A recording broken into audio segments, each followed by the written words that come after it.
Today we got the first person that was arrested on the Diddy list, bruh. That's name was on the Diddy list for the S3X Trafficking. Jay-Z and Beyoncé is next, bruh. I haven't reacted to Diddy in a minute, so yeah, let's check this one out. And this is The something. Lamborghini for a day or two, and he had access to the house, and he knows better than to be talking about the things that he does with Big Brother Puff on national television.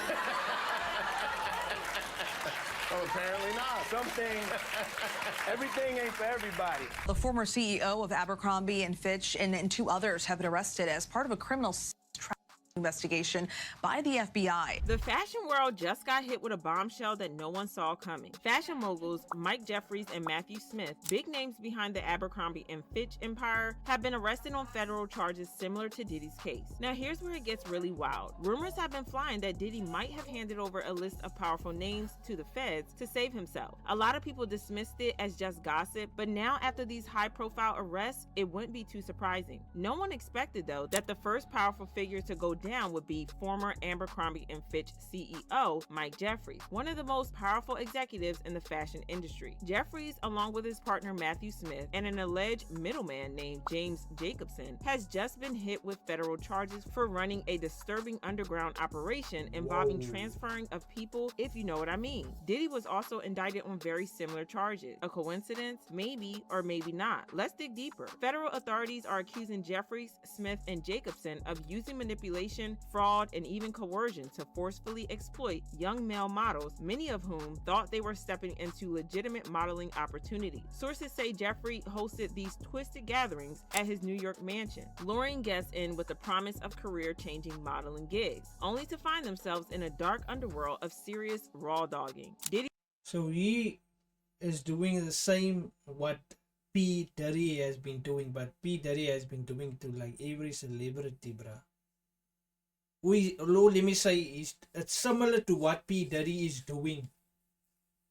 That this guy Jeffrey is busy doing, so that is mental, bro. These infamous freak-off parties are well known, but it turns out the fashion industry has its own hidden version of these exploitative, substance-fueled events. The FBI first opened an investigation into Mike Jeffries and his associates last year after a shocking BBC report accused Jeffries and his partner of exploiting and using young men at exclusive gatherings held in both their New York properties and luxury hotels around the globe. But here's the twist. For months, they struggled to gather enough solid evidence to build a case. That was until an insider tip dropped into their lap. And now word on the street is that the tip might have come from none other than Diddy himself. Breon Peace, the U.S. attorney for the Eastern District of New York, didn't hold back when breaking down the shocking charges against Jeffrey. According to Peace, Jeffries operated a calculated, high-level operation involving a middleman and a network of recruiters who would handpick men for Jeffries and his partner. Peace went on to allege that Jeffries leveraged his position as the powerful CEO of Abercrombie and Fitch to lure victims with promises of opportunity, only to use them to fulfill his and Matthew Smith's darkest desires. This wasn't just about power, it was about dominance, privilege, and exploitation on a mind-numbing level. He was using his power,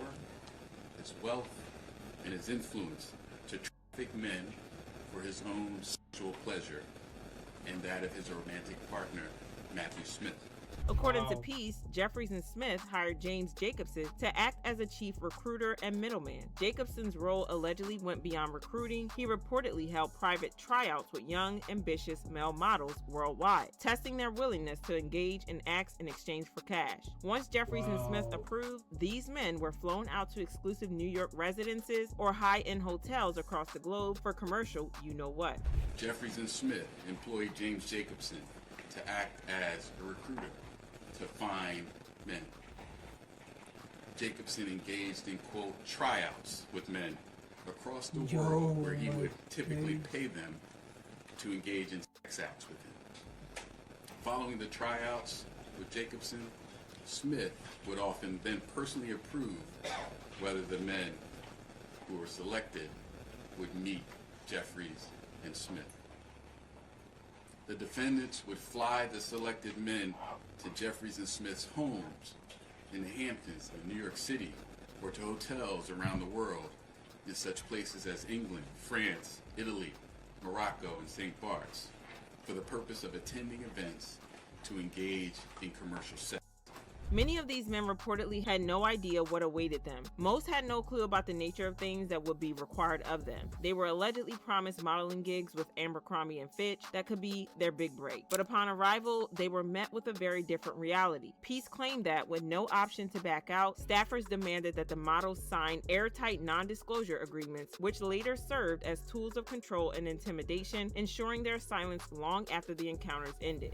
In an interview process that did not inform the men of the details of the sex events before they attended, including the full extent and nature of the sexual activity that would be required of the men at these events. They caused the men to believe that attending these sex events could yield modeling opportunities with Abercrombie or otherwise benefit their careers.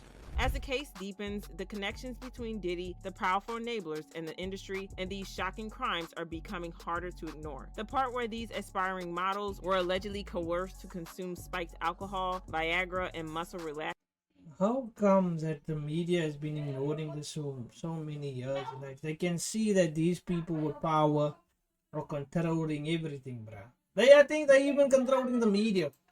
Speaks volumes about the level of use of power in the entertainment industry. If you recall clearly, this isn't a standalone accusation. Court documents revealed that similar tactics were allegedly used by Diddy with young artists desperate to make it big in the music industry. These troubling parallels are sparking speculation online, with many even theorizing that Diddy might have been directly involved in setting up these so-called freak-off parties for Jeffries and Smith. Adding fuel to the fire, the prosecution has 15 male victims prepared to testify, and they allege that Jeffries funneled millions into ensuring these disturbing operations ran effortlessly and remained secret for years. Investigators suspect that, given the scale of Jeffries' hidden network, there could be countless more victims still out there. While Sean Diddy Combs found himself behind bars without bail, Mike Jeffries managed to secure his freedom with a $10 million bond. The cases bear striking similarities, with both men facing both civil and criminal charges. The main difference, where Diddy allegedly targeted young artists, Jeffries' world of influence revolved around aspiring models. This case would likely have stayed in the shadows if not for groundbreaking investigative work by the BBC. They unearthed chilling accounts from individuals like David Bradbury, a former model, whose shocking testimony became a linchpin for the case. Bradbury recounted how the middleman made it clear that a meeting with the CEO would cost him his dignity. It was like he was selling fame, Bradbury shared in his interview, and the price was compliant. The meeting was eventually set up, leading Bradbury to Jeffries' mansion in the Hamptons, a place he later described as holding dark memories. Bradbury's revelations allowed more victims to come forward, corroborating the chilling narrative. Some allege even more disturbing details, like being injected with liquid Viagra by Jeffries' staff. We thought we'd heard it all when Diddy's secrets were exposed to the world, but it seems we're only scratching the surface of these dark networks embedded within the fashion and entertainment industries. It turns out that the reality of powerful people preying on desperate young talents who are seeking breakthroughs goes way deeper than Hollywood. When you look at these chilling charges against Diddy, Mike Jeffries, and even Jeffrey Epstein, it's clear that the world of pop culture and high society has darker corners than many would dare to imagine. Stories of underground rings in Hollywood have circulated for years, often brushed off as mere conspiracy theories. But now, with more victims stepping forward, it's becoming impossible to deny that something sinister has been lurking in the industry's shadows for decades. And now I want to hear from you.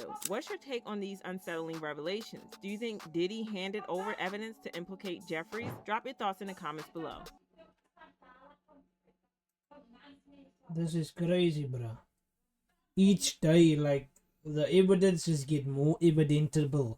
Like, that is not even a word. Like, the thing just gets more messed up than it was before. But how do these people get away and now only want to be caught? Like, something is not right here, bruh. Like, literally. These things should have been coming out years from now, bruh. These people are catching on the most sinister shit ever, bruh. Innocent people, people that want to succeed, gets taken advantage of. They know that the people are desperate to get famous, so now they're putting all these clauses for them, like that's what you need to do to become famous.